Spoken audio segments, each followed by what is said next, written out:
Greetings and salutations. It's Sunday, April 26th, and I thought I'd take you on a tour of the backyard.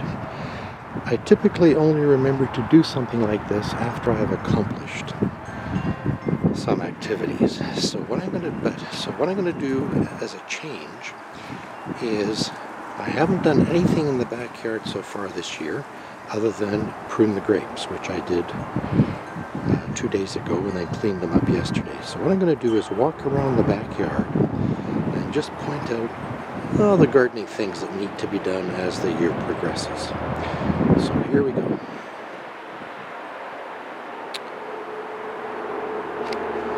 And in no particular order, just depends on how I encounter it.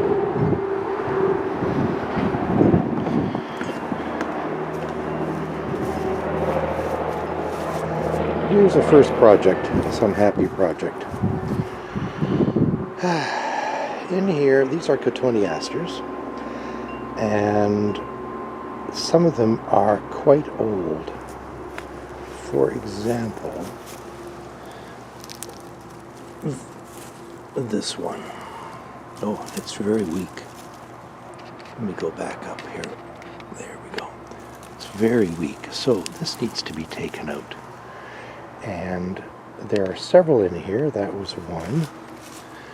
This is a second one. Here's a third one. And you can see they just get wrinkly. And they change color. They're a darker color. And these need to be taken out so that the newer shoots can thrive and expand. Does it need to be done today? Well, sap is rising. It may not be quite the appropriate time. But I'm sure this, the original goal here was I would remove 1 in 4 stalks every year, and then after 4 years the hedge is completely renewed. Well, that hasn't quite worked out because many years I just forget and it just moves on. But this may be an appropriate year to do it. And certainly at this time of year, I can see what's happening. So there's one project. Of course, raking has to be done. This area was covered in the leaves that I shredded last fall. And, and this is where I cut the Christmas tree. So here's where we have pieces of Christmas tree from last year. This material, these are the asparagus from last year. So we'll see how they come back this year. But there are asparagus crowns, at least 2 in here. Perhaps there's at least 2. So this needs to be all trimmed off and waiting for asparagus for this year. This is the hascap. Now, from looking at these, if we look at these, there's 2 types of branches in here. Here's one, which to me looks like a straight branch, and then here's a second one that have these different constructions on the trunks. Now, this seems to be, let's see, just to walk back here, that hascap is different than this hascap. We don't see, oh, there's one, but there's just not the same amount of branches like that. So I'm really not sure why those are different. Anyhow, the hascaps, both of them look like they need to be pruned, but I don't know when to prune them, so that's not going to be this year. That will probably be next year then.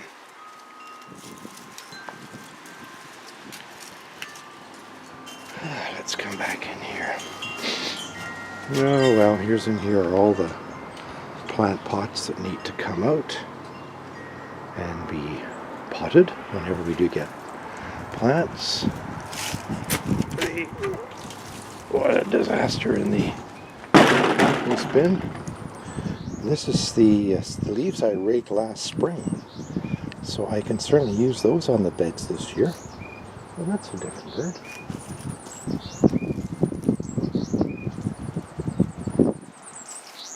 Somewhere in here. Oh, thank you, camera shot.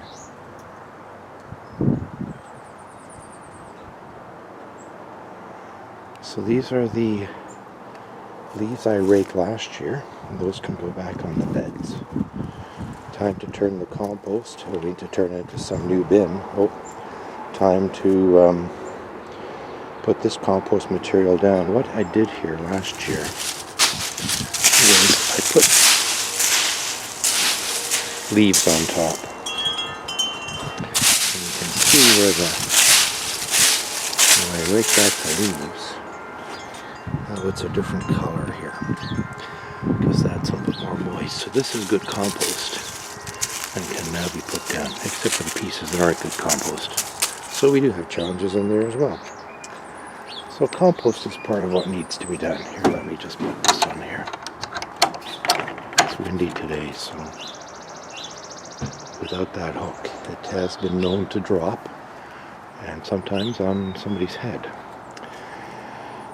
This will be an interesting bed. Over the winter, I dug away the snow and scattered carrot seeds through this entire bed as an alternative way of planting carrots as opposed to one every 4 inches. So we'll see how successful that is in just having carrots germinate in the wild or with no organized planting.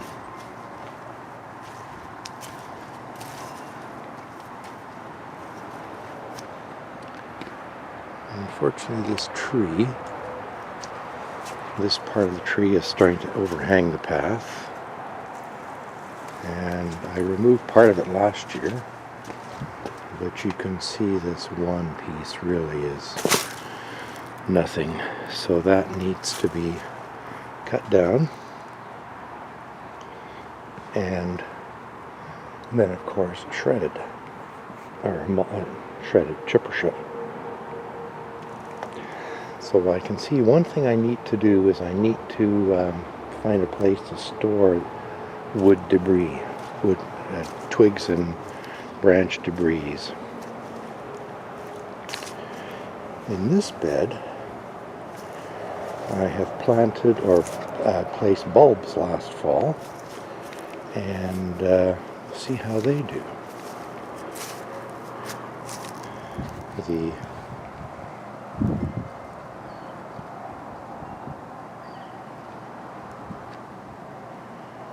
These leaves, these are cornflowers. They're always up early. They spread very nicely in this bed. And next to it is another hobby I have. Let me come back. I'm going to come back into here. Next to this is another hobby I have.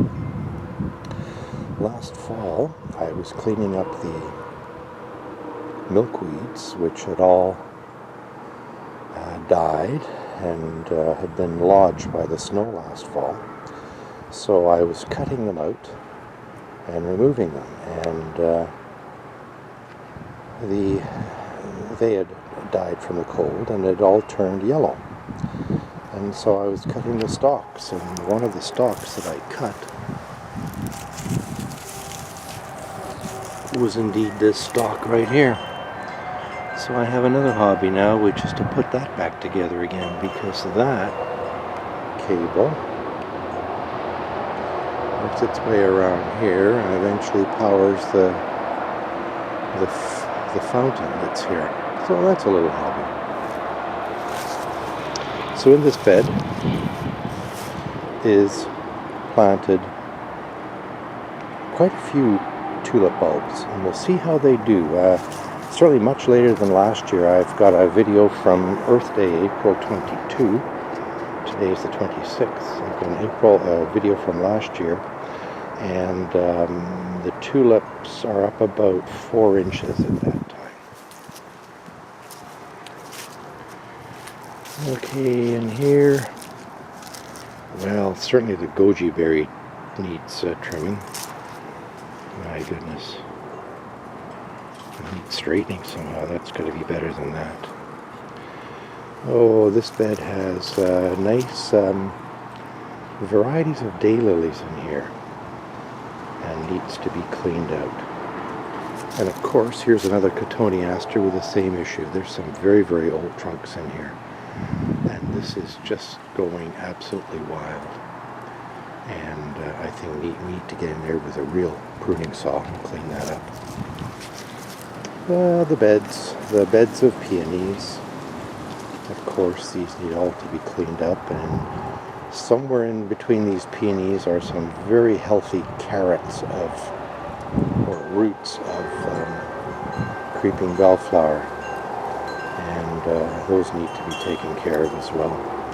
Will I kill them all, remove them all? No, but if I can keep them down now, it makes for better growing conditions later on for the peonies and everybody else in here. I never took down the tomato cages after last fall, so that needs to be cleaned up.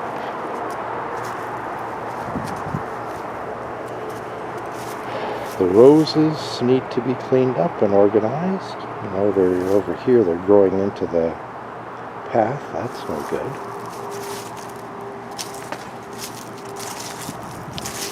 This bed over here is in reasonable shape. Other than, of course, we have creeping Charlie. There we go.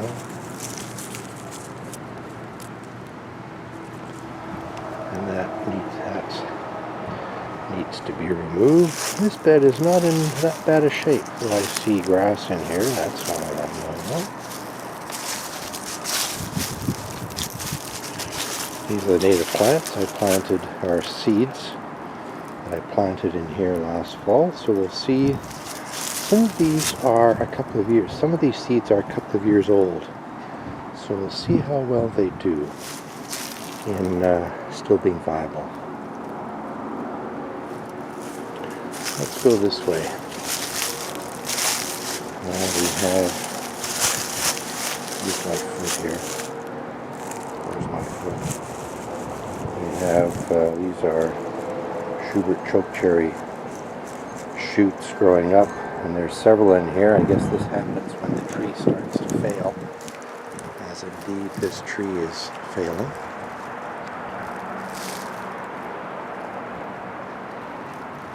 Fortunately, there's very little black rot on it, so that's been quite good. So there's a lot of these Schubert chokecherry shoots that need to be removed.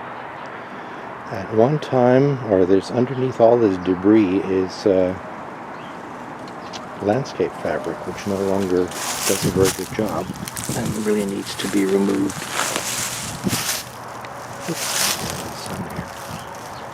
And this whole area has not been looked at in years, so that needs to be cleaned up. Some wooden debris. Since I've pruned some of the trees last year, it's a lot brighter in here. And I'm going to put potatoes back in this bed for this spring.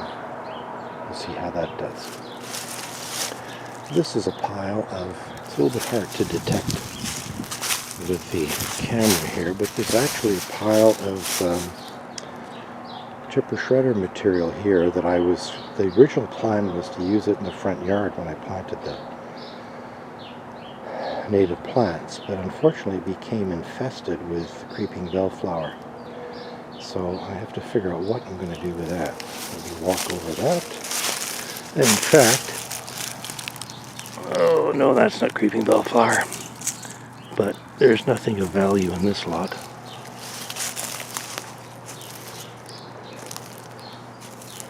The apple.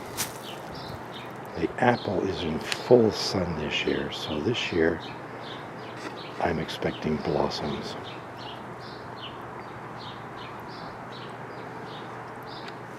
Let's see how we can focusing on this one.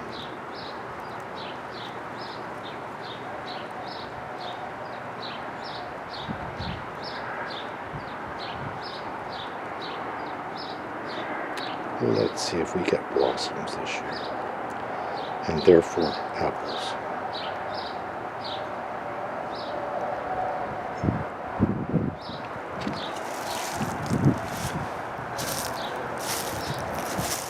Oh, there we go, the first tulip. If I can see it in the lens here. Somewhere in here.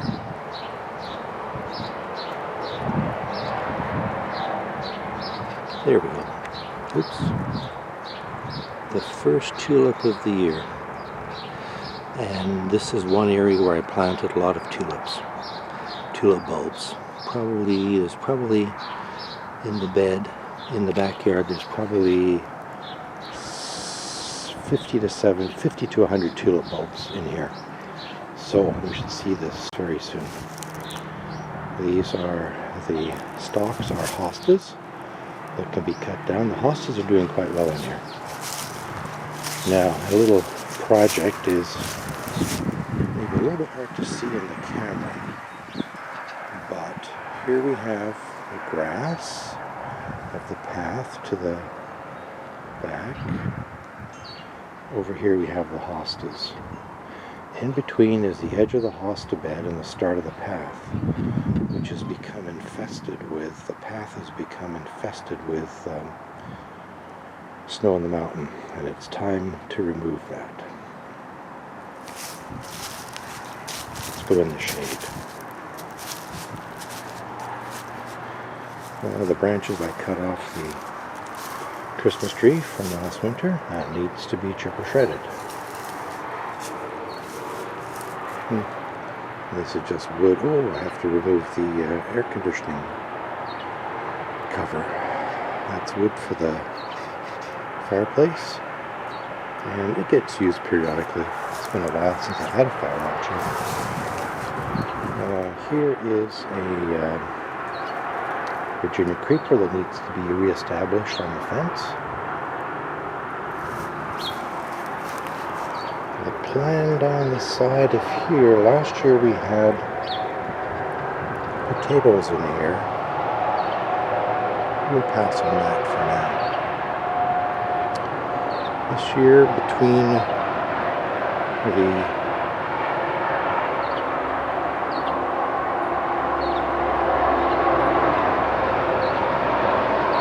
lilac bush and behind the stalks are the Joe Pye weed. So between the lilac bush, and let me come to this end, actually right where I'm standing. Here's where, there we go. So in this way, my goal is to run 3 or 4 posts and put some grapes in here. And that will help to shade the back of the house. It will not be up very high, perhaps 4 feet, no more than that.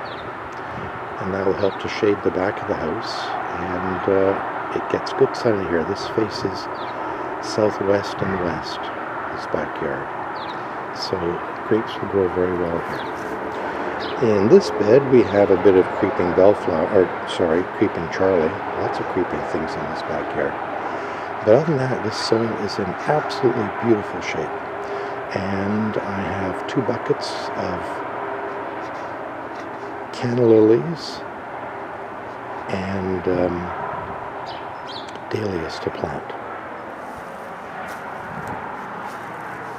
Now, theoretically, I should be waiting until after the long weekend, after the May long weekend to do that.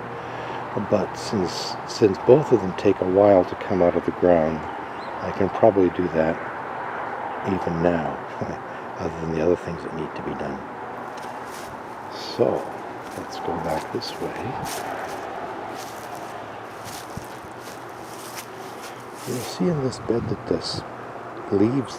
these are leaves that are in the compost bin, or from the compost bin, that I shredded last year and put down in the fall. You can see there's lots of blank spots. Those are created by birds that are in here rooting for insects and interesting things to eat underneath the leaves. So there's another reason to leave the leaves on the ground. It helps to keep the soil moist, and it's a food source. And what's hidden in it is a food source for birds. What else is here? This bed just needs to be cleaned up. There's lots of native plants in here, and it just needs to be cleaned up. Oh, here's something that's an issue. Pardon me.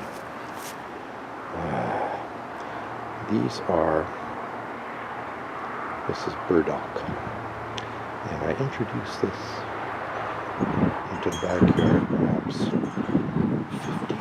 15-20 years ago. I saw these in a flood zone. I was so impressed by the huge leaves. They looked like rhubarb leaves on plants that were 5 feet tall. So I planted these here, not realizing that it was an invasive species. And since then I've worked very hard to ensure they don't flower and go to seed. Well, there's one that's gone to seed, so I have to catch those seeds before they disperse even further. Here's another one that I just had to let grow from last year. Burdock is a biannual, so it's dead after second year. And so the way you remove it, it's a very long taproot. You cannot dig it out or pull it out. The way you remove it is just let it grow and make sure it doesn't go to seed. And after so you're removing all the flowers. And they're very nice purple flowers. And you just make sure you remove them before they go to seed. And of course, in here will be more cotoneaster, old ones that need to be removed. And that's it. That's the backyard. Oh my goodness. There's a fair amount of work that needs to be done.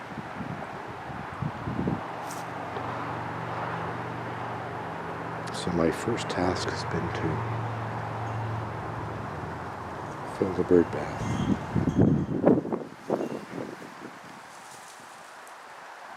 And since it's typically dry here this time of year, this should be quite the attraction for birds once I remove myself from the yard. So with that, it's time to stop filming and start gardening. Greetings and salutations.